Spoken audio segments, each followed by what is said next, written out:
with us in the room now, so I'd like to start. My name is Joanne Mitten and I work with ATC Language Schools, and I'm delighted to introduce you to Nadine Early, who is ATC's Academic Director. And Nadine has been working with ATC since 2009. She holds a Master's in Linguistics from Trinity College, Dublin. And within the ELT sector, she has been a teacher, a trainer, a materials writer, and a programs developer for over 20 years. And for ATC, Nadine has developed many different programs and delivered all types of teacher training. So she's delivered pre-service and in-service teacher training on a wide variety of topics such as CLIL, teaching and learning strategies, or supporting teaching and learning. And that's the strand that Nadine is talking in today. Language skills and systems development, task-based learning, and the lexical approach, to name but a few. So if you're a regular attendee of our webinars, you'll know that Nadine always has lots of theory and practical ideas in her sessions, and we always get so much out of them. So in today's session, Nadine is going to talk about helping students expand their vocabulary, and this is the second installment of this strand. And today specifically, Nadine is going to talk about vocabulary learning strategies. So strategies you can give your students to help them retain new language. So before I hand over to Nadine, I want to just let you know some housekeeping tips. You can pop any questions you have into the chat box and also into the Q&A box down the bottom. Just be aware that Nadine will answer the questions at the end of the session, and she can't respond to raised hands during the session. So any questions or queries will be addressed at the end of the session. There's a lot in today's session, so the video and the PDF of the slides will be available on Thursday on ELT Connect, and I'll remind you of that link later on in the session. So don't worry, you will be able to access all this information again.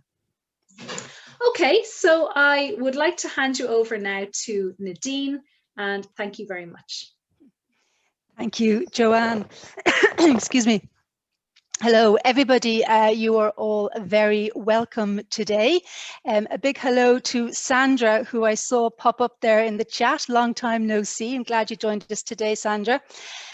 So yes, as Joanne said, today's webinar is on, we're going to look at helping learners develop learning strategies for acquiring their more vocabulary. I think when starting students on the journey of expanding their vocabulary acquisition, helping them understand this fact that you cannot learn in the classroom all the words you need is in fact the very first step on that journey. And it's a crucial step.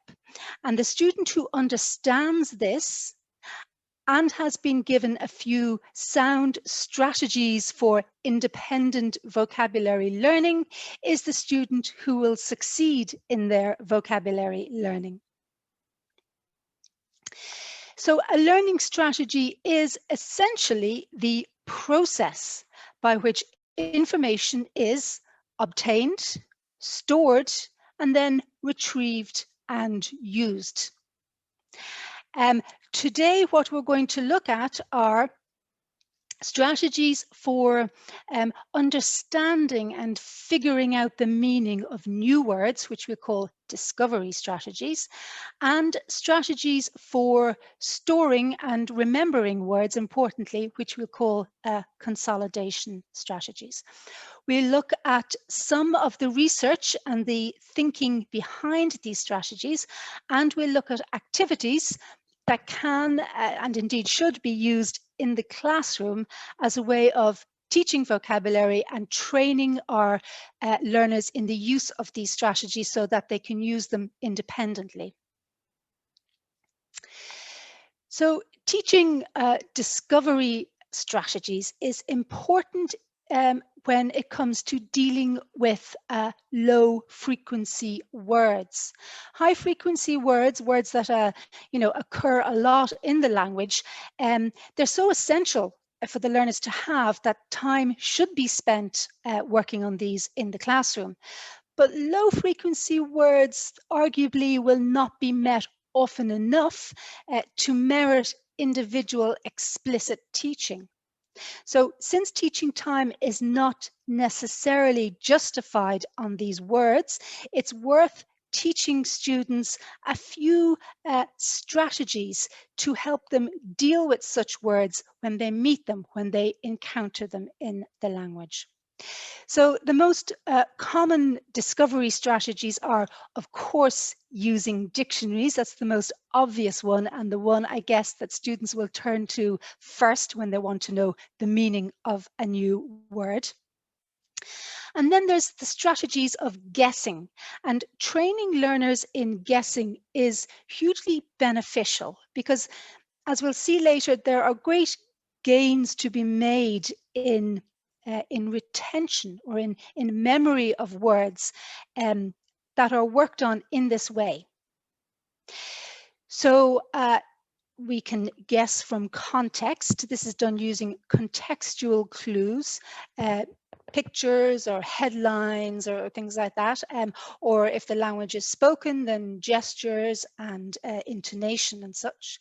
But the most common textual inference is the use of cotext, using the body of a text for guessing, and in particular, the cotext, the words that turn up alongside or around the unknown word.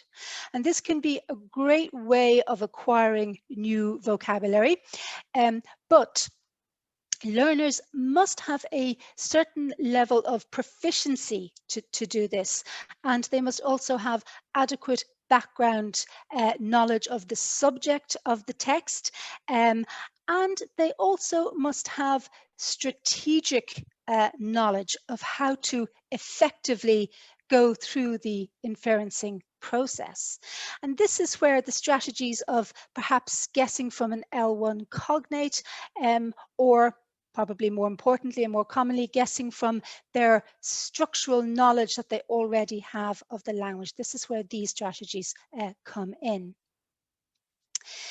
So L1 cognates. Cognates are words in different languages which have descended from a common parent word. So, for example, accident in English and accidente in Spanish. So cognates can be an excellent resource for guessing the meaning of unknown words and helping consolidate the meaning of new words. Of course, it doesn't work well with all language groups. Obviously, it works better with Indo-European languages. There's a lot of cognates between English and German, for example, or English and any of the Romance languages. But it's certainly worth exploring. And then structural, guessing from their structural knowledge of the language. If they can discern the part of speech, they can obtain hints about meaning, especially if they're able to analyze the words base and its affixes, its prefixes and suffixes if they exist in the word. So dictionary work. I think time spent on dictionary work in the classroom is time well spent. I've categorized this as discovery and consolidation because dictionary work can be used to help consolidate words as well as discover the meaning of new words. So dictionary work, especially the copying of words, can provide a good opportunity to set up memory links from visual as well as motor traces.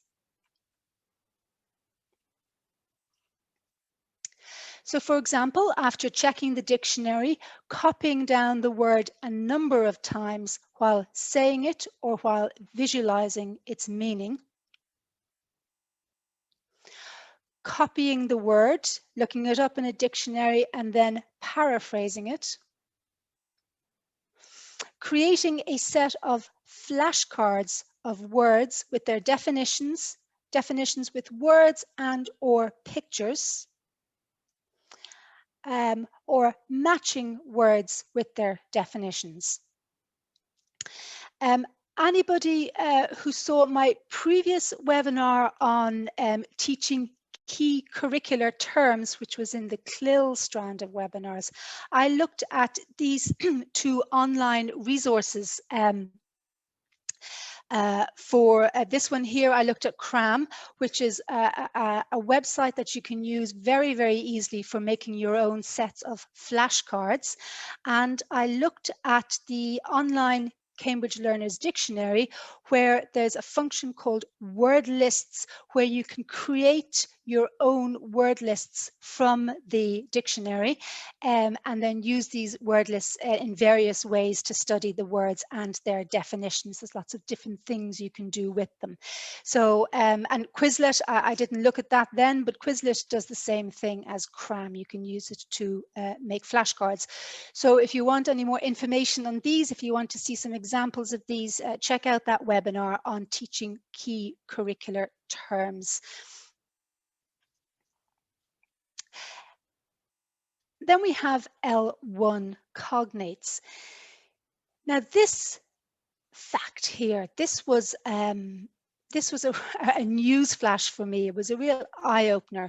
30 to 40% of all words in English have a related word in Spanish. Now, I studied German in school, and I was very familiar with the large number of English and German cognates. But the fact that there were so many cognates between English and Spanish was news to me. Really good news.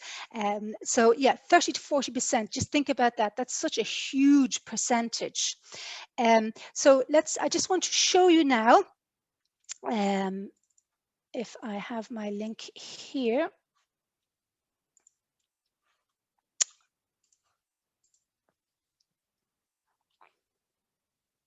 Just to show you just how many cognates there are between English and Spanish. This is a great document that I have, okay? They're listed alphabetically.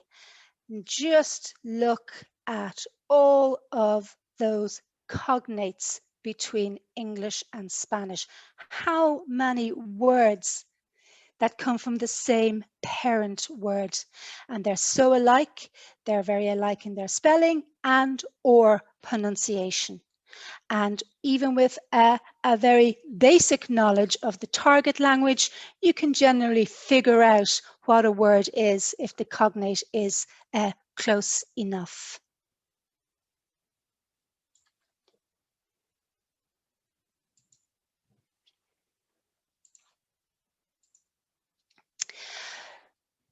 So I think it's a really good idea to raise awareness of cognates and encourage learners to explore them and bring them to class when they find them. Now, you know, as I've just said, this is really, really useful if you are your L1 is a Germanic language or a Romance language. So if it's Italian or Spanish or French or Romanian, then you're going to have a lot of cognates with English. This is not necessarily the case if your language is not an Indo-European language. But if it is, it's definitely worth exploring with your students. Even if you don't have a monolingual class, even if your students come from different language groups, it's still a good idea to ask them to go out there, find some cognates and bring them back into class to look at together.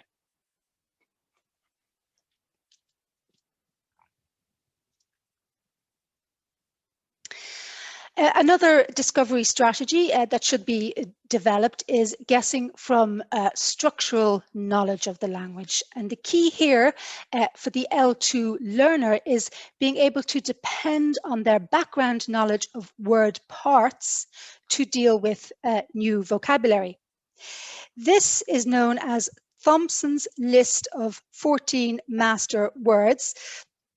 And the words, these words are, here they are here, here's the 14 words, and they are presented here as a key.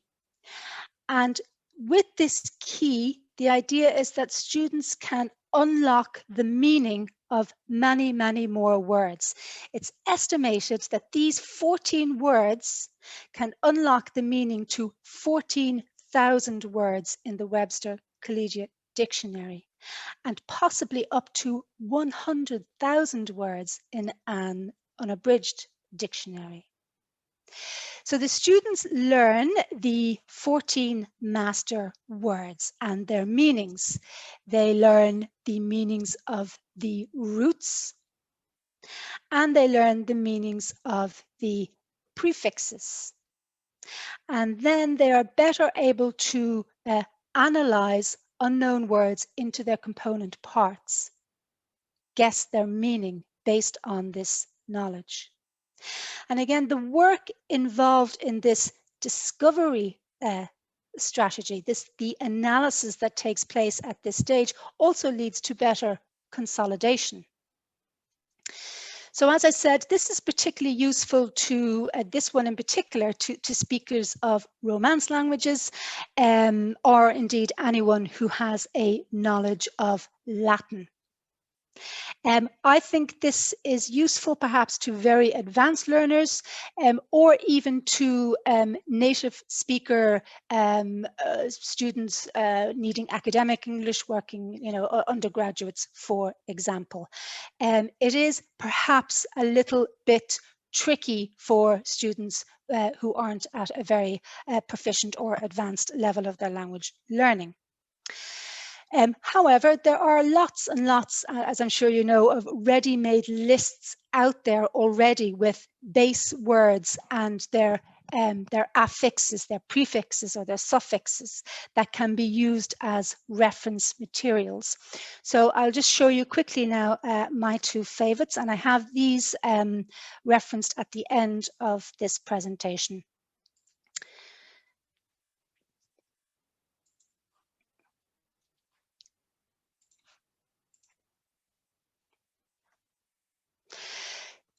So these come from, I think it's busyteacher.org, the website busyteacher.org. But as I said, I have referenced them. So here we have prefixes in English, and it's a really, really comprehensive list.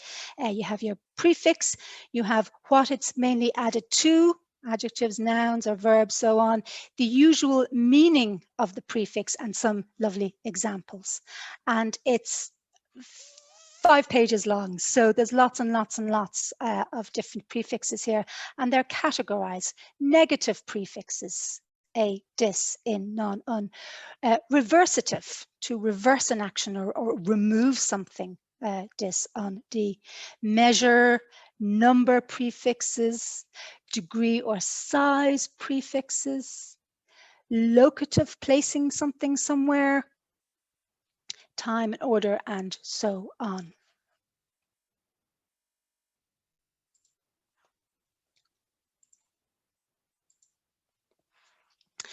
And similarly, we have here suffixes.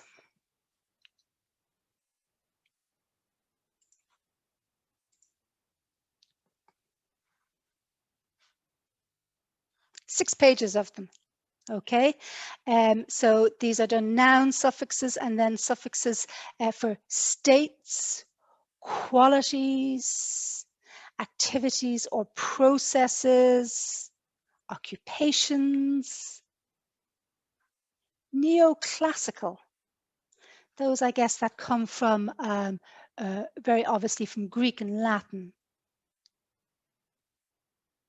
Adjective suffixes, the most common ones, okay, and so on, and indeed the most rare. So you get the idea, there's lots and lots and lots of them. And I think these two documents are very good resources for students and teachers alike. So a couple of class activities to do with word unit analysis, looking at base words and their prefixes and suffixes. First and foremost, consciousness raising. So when you come across an unknown word, see if you can brainstorm as a class what it might mean. Encourage learners to compare the new word with known words in order to get to the core meaning, because it demands a deeper level of processing and reactivation of old known words with new words. And this has the potential not only of helping students figure out or discover the meaning, but also, once again, of better retaining the word and its meaning, of enhancing long-term storage.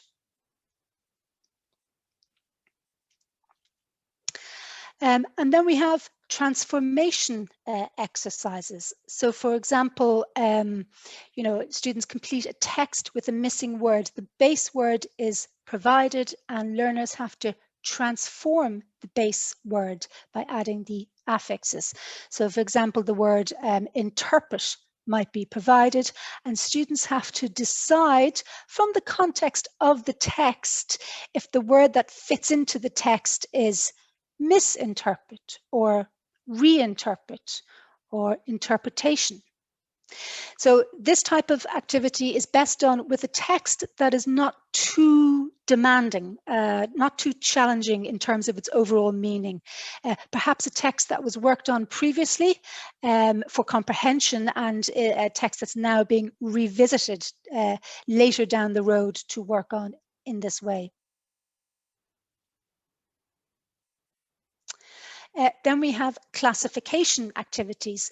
So students might be asked to classify the affixes. So, for example, classify them according to the grammatical category they create.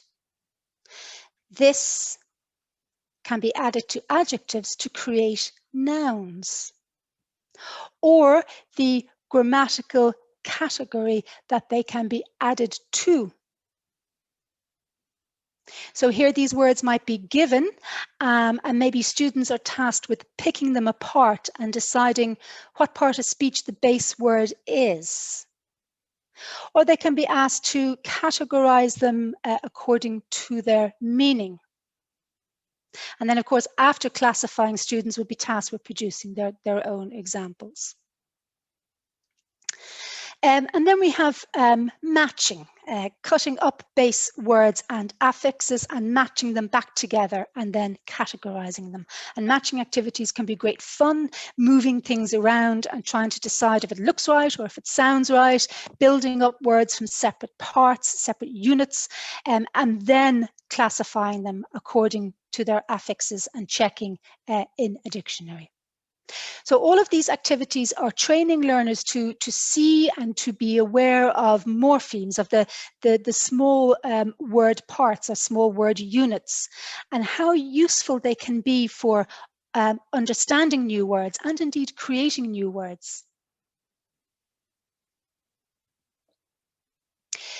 Using techniques in the classroom which promote a deep level of processing when working on new words will lead to better learning taking place, to good consolidation. So, for example, teachers can provide richer and richer levels of encoding, which means imbuing the word with meaning, passing on meaning, to encourage the learners in deeper processing. And one way is describing a word until the meaning is clear. And this technique has been described by Paul Nation, as the "what is it" technique. What is a stirrup? A stirrup is silver. A stirrup is strong. A stirrup has a flat bottom. We can find a stirrup on a horse. A stirrup is used to put your foot into when you ride a horse. So notice how the learners are not immediately given the correct definition or the clear definition of the word. but rather the word is given richer and richer levels of meaning or encoding until it is eventually fully encoded. And learners have to process each piece of information that they get and match it with some existing knowledge until the word is fully understood. Another technique for encouraging deeper encoding is asking learners to describe how a word is distinguished from similar ones. So here the target word is order, and learners have to cross out in each series the word which does not belong. And in the process of deleting one, the characteristics which categorize the others will emerge. And of course, an even richer activity is to have the students supply the synonyms for this activity themselves and maybe pass them on to their partners or to other groups to figure out. A third technique to promote deeper level of processing of a new word is Visser's underlying meaning technique. So here learners are given 2 or more examples of a polysemous word in different contexts. A polysemous word is a word which has multiple meanings which are semantically related. That is, they're very close together in meaning, but the words are distinct words. So learners have to work in groups to discuss questions which really focus their attention on the similar feature or idea within a word. And from this discussion, learners have to determine the underlying meaning of the word. So whatever classroom techniques are used, whether it's the what is it technique or the distinguishing similar words technique or the underlying meaning technique, the idea is that the degree of mental processing required will have an important effect on how well those words are remembered.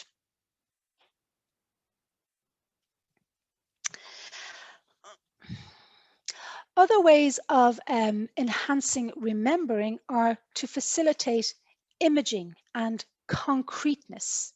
These are concepts that come from the dual coding theory of human memory. Learning foreign vocabulary involves successive verbal and non-verbal representations that are activated during initial study of the word pairs and during later efforts to retrieve the translation.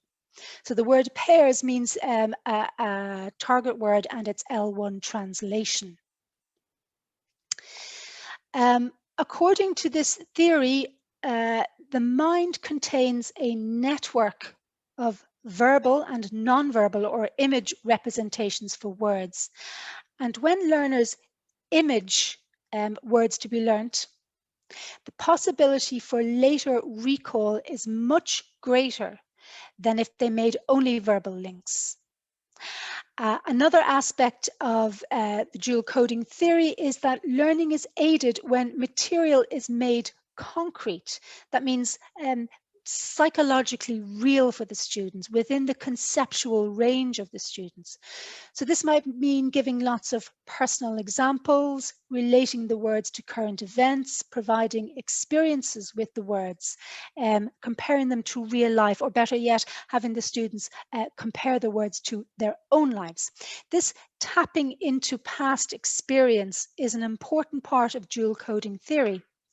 In a study of L2 students' word associations, Sockman in 1993 found that the majority of associations or words remembered, words recalled, were those which reflected strong memories, attitudes, or feelings.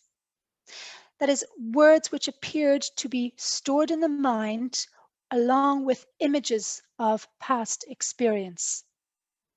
So vocabulary teaching, which encourages learners to relate new vocabulary to past personal experiences, has the potential for enhanced memory traces.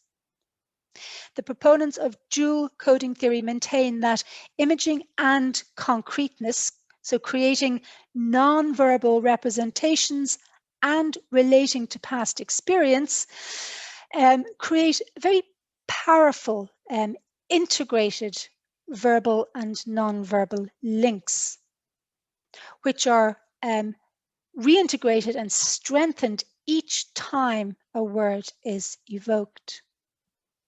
So let's look at some techniques for training learners in imaging and concreteness.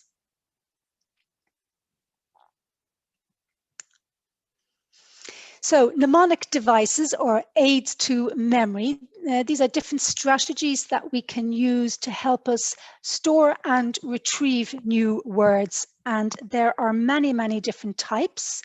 These can be verbal or non-verbal, or preferably a combination of both. This is a mnemonic device that was taught to my daughter in school when she was about 5 years old. Can anyone guess the purpose of this mnemonic device? If you know what it is, maybe, or you can guess, put it in the chat for me. For my 5-year-old daughter, big elephants can always understand small elephants.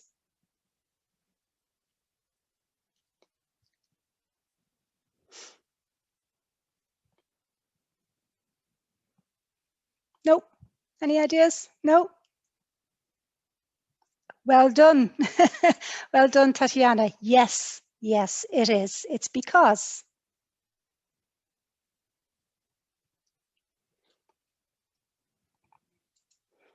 so she was taught this at a young age, and it was a very successful strategy because it worked. And she was always able to spell the word because, which is quite tricky to spell, by recalling this little ditty here. Okay, so it was great. So mnemonic devices work by utilizing some well-known principles of psychology.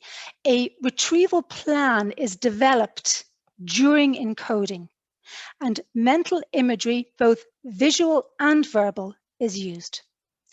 They help individuals learn faster and recall better because they aid the integration of new material into existing cognitive units and because they provide retrieval cues. So a retrieval plan is developed during encoding. So when you're bringing meaning into a word and you're planning at the same time how you're going to integrate that meaning into your existing knowledge and create a way of retrieving it easily. This is partially working on a subconscious level, partially on a conscious level. The integration that they talk about here, the integration of new material into existing cognitive units, this involves the kind of elaborative mental processing that research suggests is necessary for long-term retention. So you hear me mention it a lot. I've mentioned it a lot already, and I will continue to do so. The integration of new material or new words with something pre-existing. A new word can be integrated into many kinds of existing knowledge, previous experiences, already known words, or images or representations of some sort can be custom made for retrieval. These might be images of the word's form or images of the word's meaning attributes. So let's look at a few of the more common techniques used as mnemonic devices. Combining rhyme with meaning has a very powerful effect on retention. If you think of all the nursery rhymes that we still remember from childhood, the peg word technique, sometimes also called a hook word technique, is one which combines rhyme with a visual image. So a peg is something that we hang something on, like a hook, we hang something on it. So with this method, the learners hang the word to be learned on another known word. which is visually represented. But the technique has to start with a rhyme, and the rhyme needs to be memorized. So for example, 1 is a bun, and 2 is a shoe, and 3 is a bee, and 4 is a door. Then an image is created of the word to be remembered, and that image is pegged onto a word in the rhyme. So if the word to be remembered is chair, an image might be created of a bun sitting on a chair, for example. So the idea is that recitation of the rhyme draws up the image, which in turn prompts the target word. Now, research carried out with English-speaking learners of French found that the group using this peg word technique learned twice as many words from a list as the group learning the list simply by rote learning just straight from the list. So students can really benefit from word picture activities which set up mental links. And this is particularly true of student-generated visuals because the personal investment makes them more memorable. Indeed, I would argue that only student-generated visuals will work. You can't give them this image. The image that they create must come from their own mental store.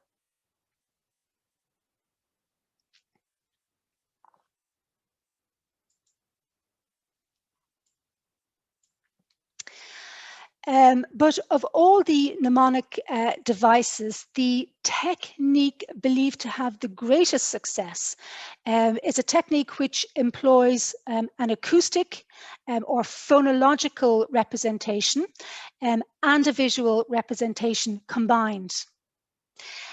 So this technique, it's called the keyword method, and it has 2 steps. And we're going to demonstrate this with a lovely example that was given to me recently by an ATC teacher. So this teacher is studying Spanish, and he wanted to try to remember the meaning of the Spanish word armador, which means ship owner. Okay. So first, the learner has to find a word in the L1 which sounds like the L2 word to be learned. Armador or armador, as we would say with our accent, armador, armador. So find an L1 word which sounds like the L2 word. And then they have to create a visual image of that L1 word along with the L2 meaning. So what this teacher did is he said to me in an email, I visualized the famous Greek shipping tycoon Aristotle Onassis carrying a door under his arm. So the idea is that when the L2 word is later heard, or when it's read and heard within your own head, the similarity with the L1 word invokes this created image, in this case of Aristotle Onassis with a door under his arm, because of course this guy is indeed a ship owner, to say the least. But interestingly, this teacher also said, he followed on by saying, it's quite surreal. I guess he means the image of Aristotle with the door under his arm. It's quite surreal, but the more surreal it is, the better, since that makes it more memorable. So this is something that he recognized works for him. The more surreal the image, the more memorable the image is. And he trains his students in this technique.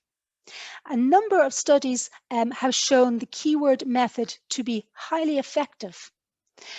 However, a word of caution, one study carried out in the 80s found that students instructed on this method in groups did not use it effectively. And the study concluded that students needed individual instruction for this technique to be particularly successful. So I don't know, but certainly it's very personal. So as I said with the previous technique, the images have to come from the students themselves. It can be assumed that while creating these images, while laying down these retrieval paths, strong links are set up, since they require students to do deeper mental processing as they integrate the new word with familiar ones.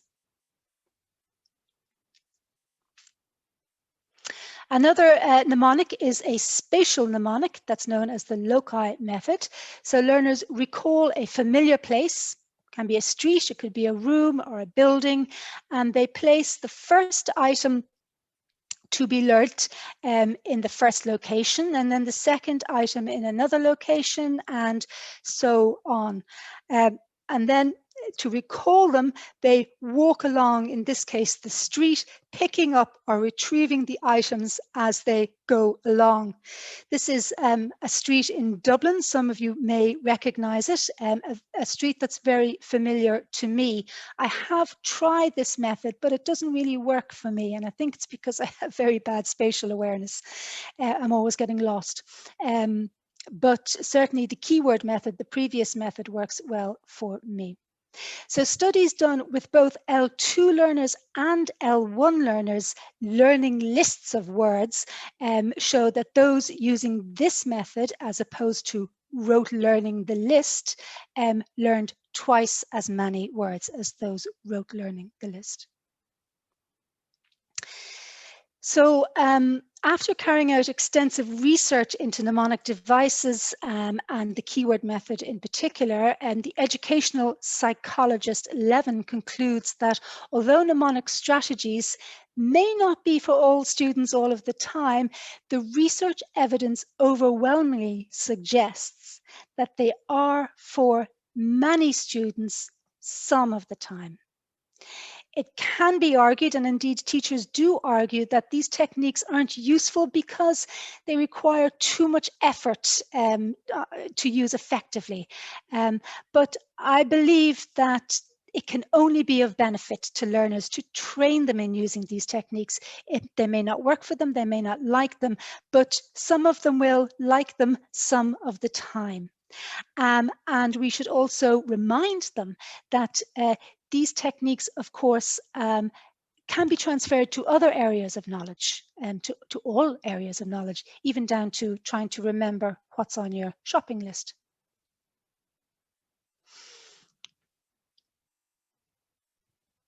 Right, I better pick up the speed. Okay, so then we have a group of classroom activities or exercises which promote formation of associations where new words are linked with old words. And this is building up students' semantic networks or their meaning networks. Lexicosemantic theory, which is the study of how the mind acquires and stores word meaning, tells us that the mind is forced to set up systems which keep words very well organized for retrieval. So the lexicon, which is the dictionary that we have in our mind, this is believed to be in fact a network of associations, a web-like structure of interconnected links. And if learners are to store vocabulary effectively, teachers need to help them establish these links and build up those associations. When learners are asked to draw on their background knowledge, their schema as we call it, they connect the new word with already known words, as I've said before, and a link is created and learning takes place. In the process of deciding how the new word fits in other words, how it's similar to or different from words already known, information about the new word becomes more organized in the lexicon. And we know from memory theory that organized information is easier to learn and is stored longer. So class activities which draw on background knowledge, stimulating learners to explore relationships between to learn words and words already known, are beneficial. So these kinds of activities, they're very important because by integrating the new words with the old, we're promoting a very deep level of encoding. So they're particularly effective for helping long-term retention. And in addition, there is evidence that combining semantic elaboration with the keyword approach builds very strong memory traces, mental records of the learning experience, and retrieval paths which are stronger than those created by mnemonic devices alone. So let's look at these four, quickly at these four techniques for semantic elaboration. So the first is semantic features analysis. Excuse me. So this involves analyzing the meaning components of words. So students are asked to complete a diagram with, say, pluses and minuses, or ticks or crosses, or yeses or nos, as a way to distinguish meaning features. So here's an analysis grid for being surprised. And the students have to look at these very nuanced meanings and decide how they relate to each of these words. They have to give a plus to indicate the presence of a feature. So surprised, when you're surprised, you're affected with wonder because it's unexpected.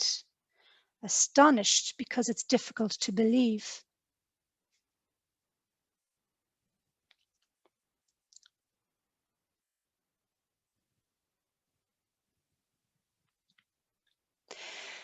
For those of you who saw my webinar on teaching collocation, you may recall that I advocated using a grid kind of like this to look at near synonyms. There I demonstrated how you might take two or more synonyms and look at how they differ in terms of their collocations. So I had two synonyms, I think it was answer and reply, and then different collocations across the top here, and students had to tick depending on whether the collocation went with answer, whether it went with reply, or whether it worked with both of them. So here, students are also asked to analyze near synonyms, but in a different way. So here we're trying to pin down the very, very precise meaning inherent in each word. So it's a nice way of looking at near synonyms. It's a good vocabulary review activity. But once again, deep levels of encoding of the words take place for each word as they really figure out what the very nuanced meaning of the word is. And this creates, once again, very strong memory links. Then we have semantic mapping. Of course, I guess we're all familiar with semantic mapping, brainstorming associations which a word has, and then diagramming the results.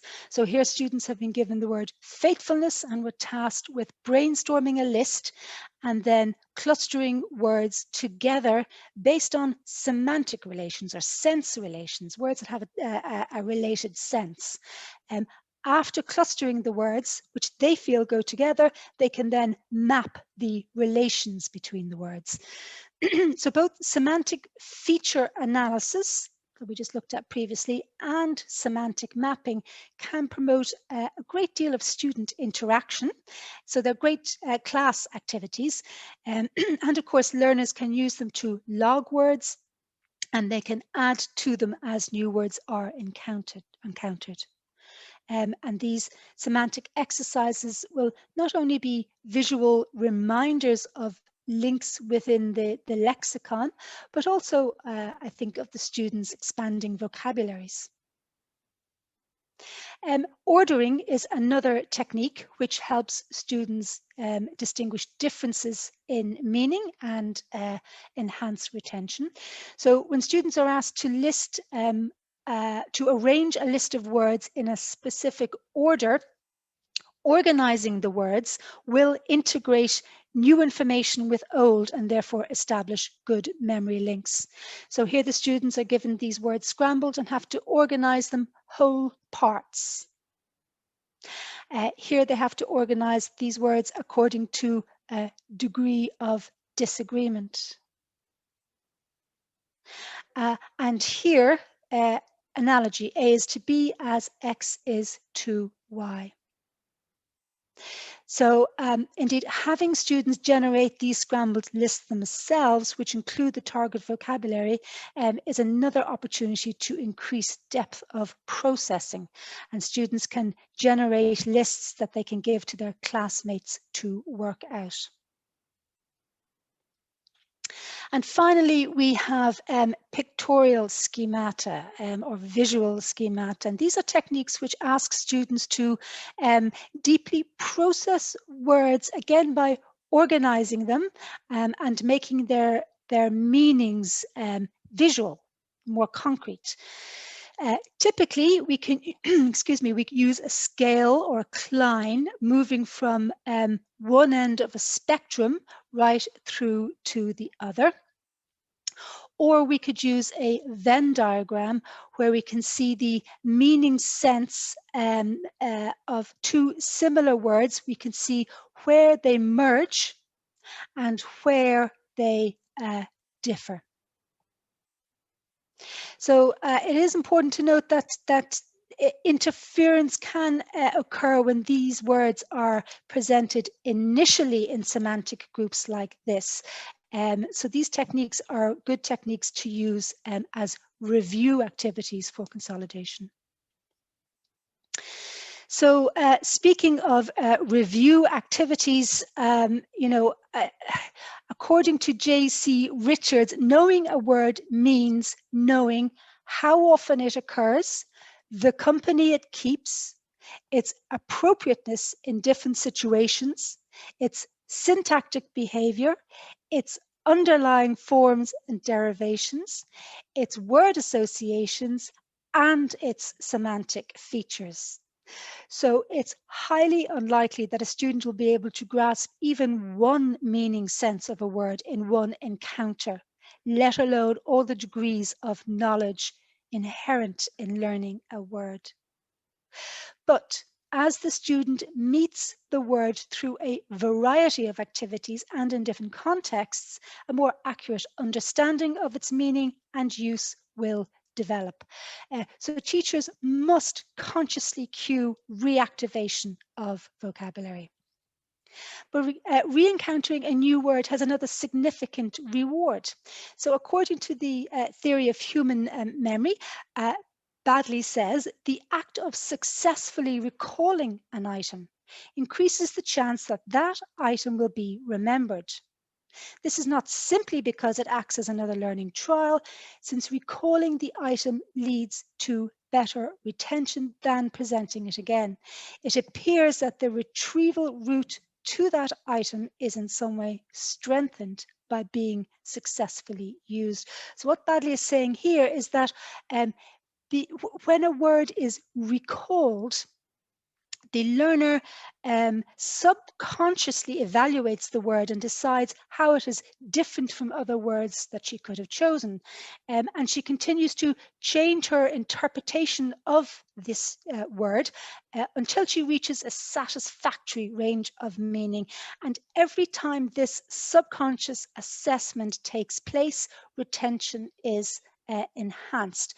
So the very act itself of recalling, the very act of remembering, enhances remembering. So to finish up, there are other strategy types that I would be remiss of me not to mention. Cognitive strategies. These are similar to memory strategies, but focus very much on manipulative mental processing. So they include repetition and very mechanical means of studying vocabulary.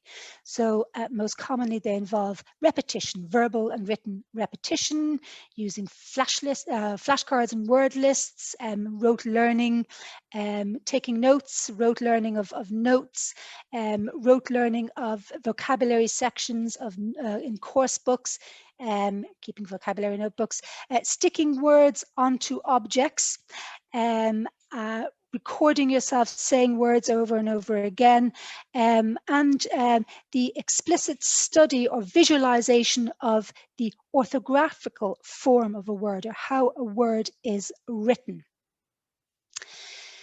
So these are all very valid strategies, and are probably the most common. And indeed, these strategies can be so deeply entrenched that learners resist trying anything else quite often, but they're certainly worthwhile. And then finally, last but certainly not least, we have metacognitive strategies. These are the ones learners use to control and evaluate his or her own learning, strategies concerned with more efficient learning. So typically these will include decisions to interact with the target language outside of the classroom in your own time. Importantly, testing yourself to see if a particular learner strategy or learning strategy is working or not. Maximizing practice time, understanding that you need to review new material soon after the learning session. So research suggests that this should be gradually increased intervals. So about 5 or 10 minutes straight after the session, then again 24 hours later, then 1 week later, then 1 month later, and finally 6 months later. Interestingly, the research says if you do it this way rather than intervals of the same duration, then you'll have more success if you space it out and gradually increase your intervals in such a way. And then finally, and I think this is a very important metacognitive strategy, is the strategy of understanding, of knowing that you will never learn all the words of the target language, because even the native speaker doesn't know all the words of his or her first language. But of course, I think the conscious decision to persevere may just be the most important strategy of all.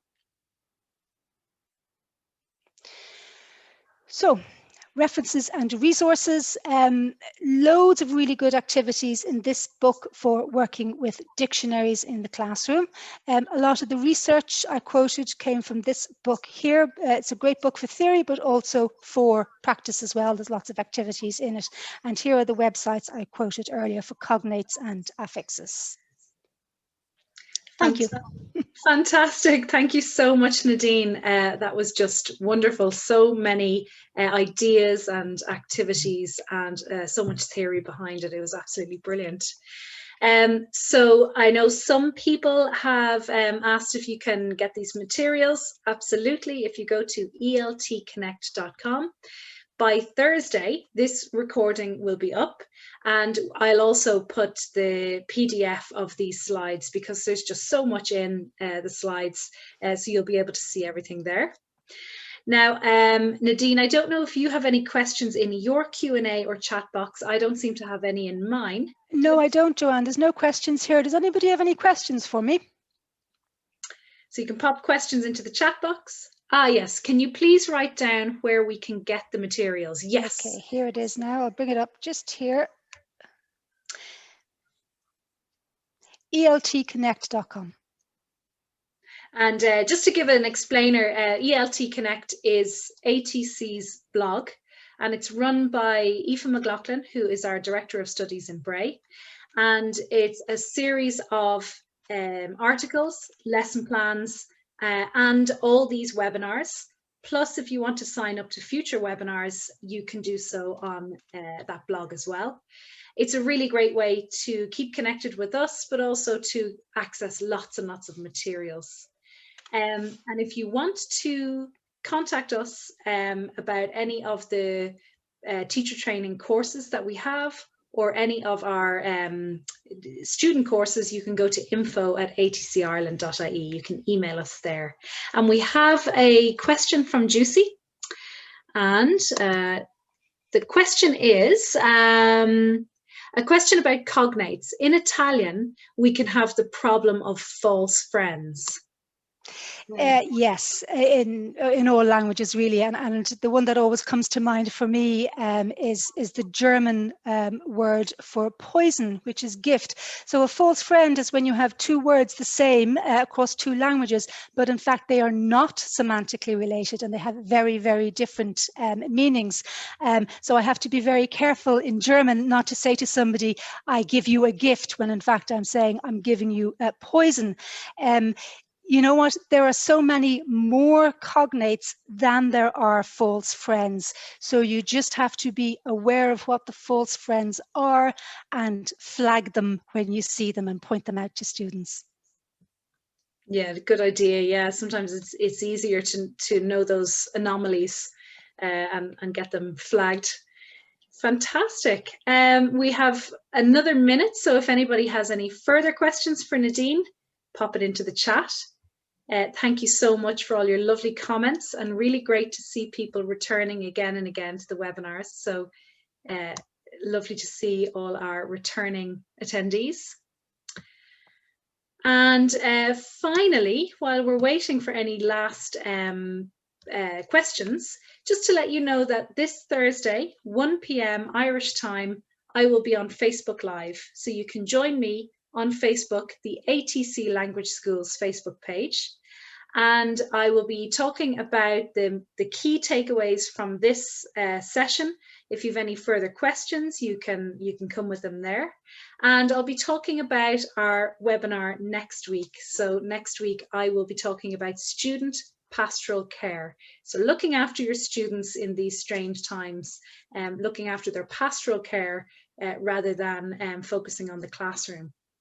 And if you want to sign up to next week's webinar or any webinars coming up between now and June, you can go to eltconnect.com. Okay, so thank you very much again to Nadine. Thank you so much for such a brilliant webinar. My pleasure. Thank you everybody for coming along. It's lovely to see you all here.